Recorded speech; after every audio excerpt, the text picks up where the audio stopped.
big news, came as a shocker. Question to you guys. What did you see the first time you saw that car unveiled? The mock-up car. What did you see? The renders. What was your reaction? What was your reaction when you saw the cars? So the front was... No, the initial reaction, like when you saw it with your eyes like this, what did you think? What instantly came to your head? Hey, nothing, man. Bro, I think I was alone. I was saying, there's this, I think the 2008, 2010 exactly. Formula 1 cars, how they used to look like. The moment part. Yeah. The moment I saw that car. But the rear wants to look like... looks like a Formula 4 or a Formula 3. Just Mika Hakkinen, the 2000 cars. Yeah. 2000, 2001. Yeah, that's the whole point the rear. I wanted. That's the whole reaction I wanted. I was the rear, but the moment front... we saw these cars, we saw the 2000s eras. And I ain't gonna lie, when I saw it, I just saw chrome liveries. McLaren. Chrome liveries. Red chrome, silver chrome, whatever. I just saw chrome liveries. Hey, bro, I think we're going to see a continuation of black cars or carbon fiber. Carbon fiber. Because of the minimum weight. Because of weight, yeah. Bro. Okay, yeah, so... I think so. It's going to continue. McLaren yo tabia mwache. So, quick take on the regs. Initial thoughts? Well, the goal was one to reduce drag, which they claim that these new regs reduce drag by 55%, and also downforce by 30%, but also to make the car lighter, which they declared that they are making the car lighter by 30 kilos. And if you have a lighter car, then the car is more agile. So it's easy to, for example, like drivers to make moves or to turn the car on corners, which again makes up for good racing. So if you have an agile car, or you have a car that you can throw it around on a corner, then it's easy for drivers to make moves. But why do they have a minimum weight requirement? A minimum? Because I think it's... have you ever seen that picture, a snake eating its own tail? So if they want to make the cars lighter and they want to reduce drag, they have to touch everywhere else. So to reduce drag, of course, you have to play around with aerodynamics. So that is now where we have the X and Z mode. They've also made the floor simpler. They've also made the wing an active aero element. So now, like with the current regs, you just have the rear wing, the DRS, the rear wing going up and down. But now we also have the front wing. The rear and the front. I remember me and you had a little back and forth at the group on the whole DRS situation. DRS versus active aero. Yeah. And DRS is active aero. It was a discussion of, is DRS active aero or is it not? And I was like, no, it's not. Because you said the wording is off. Because I said they swapped DRS for active aero. And you said you don't agree with the wording there. Yeah, you feel like it's still the same thing. It's just a fancy word put to it. And I was like, listen, yeah, it is a drag reduction system. But they kind of used that term to specifically talk about the rear wing opening and closing. That's literally what they use that term for. It's okay. But what does DRS mean? A drag reduction system. That has nothing to do with the rear wing. Okay. Now, let me take you back. Do you remember when DRS was introduced? You guys, Jenson Button was the first driver to press a DRS button. Okay. And now, do you know why it was introduced primarily? To improve overtaking. Now, there was an incident. When was this? Back in 2011, I think.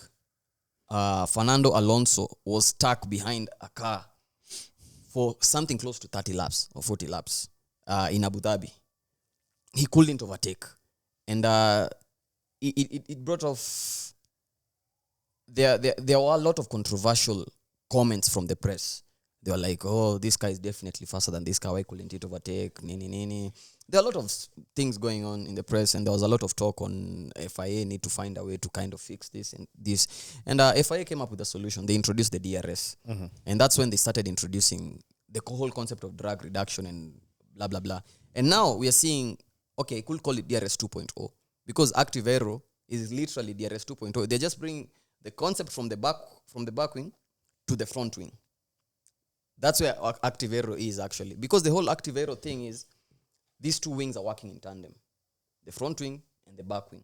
Because DRS opens up to kind of so that the air can actually pass through seamlessly and everything involved in that, and giving it an extra boost in the slipstream and all that. Yeah. Now with the front wing also opening up, because the flaps from the front wings will actually open up a little bit. They'll actually angle towards kind of making it more efficient, aero efficient. And I was trying to ask myself this: if they introduced that, why did they have to do away with the floor? Because we know this ground effect era had a lot to do with the floor. Why did they have to do away with the floor? What they did away with the floor? It's not what it is currently. It's less. See, there's still downforce from the floor. Yeah, there's always downforce on the floor. In the ground effect era, yes, the floor becomes the main generator of downforce. Even in 2026? It will be the same thing. But now because you're talking about smaller dimensions, and also they are making the floor simpler in terms of the intricacies of how the floor should look like and how it should work. That's why now we are getting the reduced downforce by 30%. Yeah. I wanted to ask, correct me if I'm wrong, but isn't the downforce being reduced by a certain percentage? 30%. 30%. I mean, do you think that's good or that's bad? Like I was saying, as in, if they really wanted to make the cars lighter, they had to touch everything. They had to touch everything. So they had to get rid of the floor. And if they wanted to make the car lighter and make it more sustainable, as in now to run on 100% sustainable fuels, they had to touch everything. They just couldn't do a power split and you still have the heavy cars. That will just lead to slower cars. So to make the cars comparable to the current regs, as in faster or to approach the same speeds or to have the same speeds, then you have to make the car lighter. To make the car lighter, you have to change dimensions.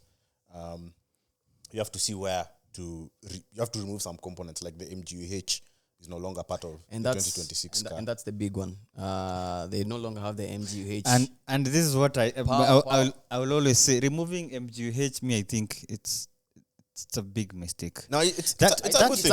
It's actually making sense. That thing is why? MGUH is a generator. No, it's an ingenious piece of device. Porsche 911, the new Porsche 911 has it. They introduced it for the first time. Okay. For the guys who are watching or the guys who are actually listening, and they might not understand what MGUH is. MGUH is a generator that actually gets power from the exhaust, the heat that is actually exiting the car. Yeah. It uses that heat and converts it into energy. I think it was a situation whereby they were looking at... No, it's you see, a turbo has a turbine and is it a compressor? A compressor, yes. There's a motor in between there. Yeah. So that motor, when the revs are low, that is, the exhaust gases are not many, electricity spins the compressor to pump more air into the engine. That is when the revs are low. When the revs are high and you don't need that power, the exhaust gases are more, which are turning the motor and charging back to the battery. That's what essentially is a MGUH. Yeah. And it's a very clever piece of engineering, because you're using the extra gases at high revs because the turbo has a maximum RPM. So there's a point whereby after that, the best thing you can do is harness that energy. And that thing, when it comes to acceleration, like now the Porsche has it accelerates way early, and its power band is much wider now. Hey, we're forgetting to mention that is the new Porsches, are they hybrid cars also? Yeah, they're hybrid. Yeah. That Your thoughts on that? On removing the MGH? No. On the hybrid Porsches. Just a quick one, just a digression. I know it's your favorite car. No, this one I'm feeling a little bit some type of way. I like seeing dinosaurs being burnt. They already burnt. It's just we are using the remains. They already burnt. But on the MGUH, there's one I was saying, I think it was a good thing to remove it, is one, the teams have always said, if there's something if there's a component in the power unit that's the most complex, it's the MGUH. Facts. Wait. That's why you should have it. Wait, it's the MGUH. Yeah? Yeah. Now, I think removing that and increasing the battery capacity, maybe the battery capacity might help with turbo lag or something. Not so sure about that. But I honestly think removing the MGUH and splitting the power between the internal combustion engine and the battery, that made the 2026 regs look enticing to Honda and Audi. Okay. Because wait, I agree. Because Audi coming. Yes, there is a tie bit. I think Audi owns that. Are there sister companies with Porsche? Yeah, they have some run by VW or something. They're the top. Maybe there's transfer of technology, but Formula One, that's a whole other different beast. So I think Audi coming in and they have to develop like also an MGUH in Formula One. I think they'd be like, yo, the MGUH was spend like 2 or 3 years. Was putting off a lot of these engine manufacturers. The MGUH was really putting a lot of them off, and with the, like you said, with the deletion of it, we also saw the whole Ford getting into business and all Audi wanting in, and Porsche also wanted in, if you remember properly. At some point, Porsche also wanted in. So you can kind of see why Formula One are like, let's do away with it. I mean, it's an ingenious the way you're saying it. And listen, you're like Dr. But Evil what is the essence of Formula One? Listen, Dr. Evil. Listen, you're being given 100% sustainable. Yeah, the energy store itself. It's now 50-50. Yeah, the fuel and the electricity. Yes, but the internal combustion engine is running on 100% sustainable fuel. Sustainable fuel. The battery itself, I hear the rate at which it can keep charge and discharge charge. I hear that's a marvel. They're calling it MUM. I'm hearing there's a new. No, leave the manual override mode. No, we have new terms coming into Formula One. Mom, we have MUM coming into Formula One. I know Dad is coming in soon. When is Daddy coming? Dad drag addition disaster or something. We're bringing in now new terms into Formula One, the sport. But I actually am excited for the new rigs. I am excited for the new rigs, and I could let you guys go on back and forth about MGUH, yes, no, MGUH. When are you making MGUHs somewhere? You had already started throwing patterns. By the way, for real, I'll die on that hill. Removing MGUH. Okay, you're saying it's complex and everything, but I'm not why? You said it's complex. Why are you in Formula One if you're not supposed to advance? Because like when you talk about when you talk about sustainability, if you saw it fit to get energy from braking, how is it any different than to get energy from the exhaust gases at high rate? Speak to Nicholas Tombazi. Tombazi, speak to Tombazi, Mr. Tombazi, listen. Because you're still that is still sustainability. Yeah. So there's no reason why to remove it, and that is something we can use in cars. Let me bring up another issue. Weight is also another factor. Remember, these guys were trying to reach a certain threshold, and remember they reduced the sizes of the cars. Listen, you guys are always complaining about Monaco. You can't overtake. You can't overtake. Okay, you can't overtake. In terms of weight, we're still not going to see overtaking at Monaco. Listen. These cars have been reduced to certain significances. By we're 10 centimeters and 20 centimeters. Yeah, bro, that's negligible. Max said that. Listen, that's negligible. But listen, there was something else. You've spoken about Max, and there was something else. And remember, they have less downforce. Do you remember what Hamilton said? About what? He's spoken to guys who have actually driven the car. Which car? The 2026 car. Where? Listen, let me simulator. Am I the one who said it? It's Hamilton. In the simulator. Stop the car. In the simulator. Quali Hamilton, Quali Mercedes don't have a simulator. Listen, can I just finish? Can I just finish? Land. Yeah, and he said the cars were actually slower. So I don't know what to make from that statement. I'm not saying my own things, man. I'm saying what he said. Being slow is not a problem. Don't kill the messenger.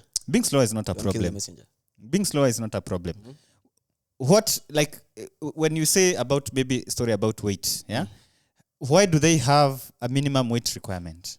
Why can't they remove that, Nini? You can, so long as the car is safe, you can have whatever weight you want. You see, if I think safety and minimum weight go hand in hand, unless there are some exotic materials which can replace like carbon fiber. Carbon titanium. So long as you are under the cost cap. Yeah, so long as you're under the cost cap. You can bring that titanium whatever. Everything but now if you come with that whatever that lighter thing, the carbon titanium. The carbon Wakanda stuff. Yeah. You won't have money to pay caterers.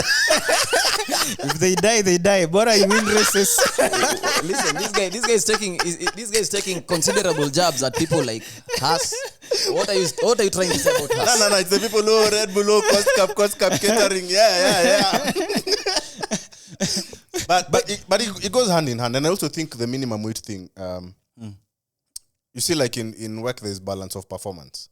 So if there's a formula that everyone has to abide to, then we are going to see cars looking different, but they have the same. As in, at the end of the day, pace-wise, they're supposed to be within a particular threshold, as in a particular way. Yeah, they're not supposed to be apart from each other. If you just let people, as in, like, develop like their own things, bro, we'll see outrageous things. Let me tell you how I see Formula 1. Formula 1 is like, like Science Congress. It's like a big convention of Science Congress. You used to love Science Congress, isn't it? I'm telling you, Dr. Really. Evil here. Proceed. But Sorry. it's a big Science Congress of trying to find out how can we make the fastest thing around a track. Now, that's... Yes, but it gets to a point whereby the thing is now too fast and too dangerous. They have to be in a certain sweet spot. Now, the regulations about, like, one, cost cap, it takes care of a lot of things. That's number one. Second, using the same tires also takes care of things a lot. Third, the amount of fuel you can use. Listen. The amount of fuel you can use also brings a lot of... You're forgetting everything that happens in Formula 1 trickles down to road car technology. That's what you're forgetting. They can't be having some complex things, some things that... Listen, if the MGUH... I'm sorry. If the MGUH... Or the Wakanda stuff. Yeah, or whatever it is, is Or as Vibranium. expensive as it is to manufacture. And these guys are also trying to keep things at a reasonable price so that guys can actually want to join the sport and actually want to invest in the sport, because hey, we know there are billionaires out there who are like, they don't know what to do with their There's money. the cost cap. That's what I'm saying. There's the cost cap. Now listen, exactly. They have to make regs where it's comfortable for everybody, not just comfortable for the big dogs. And again, I don't know. On the safety point, do you know the reason why the Alpine cars are overweight this year?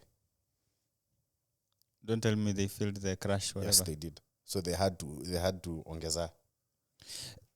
You see, saying this is the way we are going to do the crash test and this measure. So if you fail, of course you'll not be allowed. What I'm saying is, don't put minimum weight. Don't put minimum weight. Put the cost cap. Put the same tires and limit the amount of fuel you can use. So it doesn't matter the ingenious idea you come with. When you George remove is minimum thin. weight, George listen. is thin enough. When you remove George- minimum weight, there are some cars which are...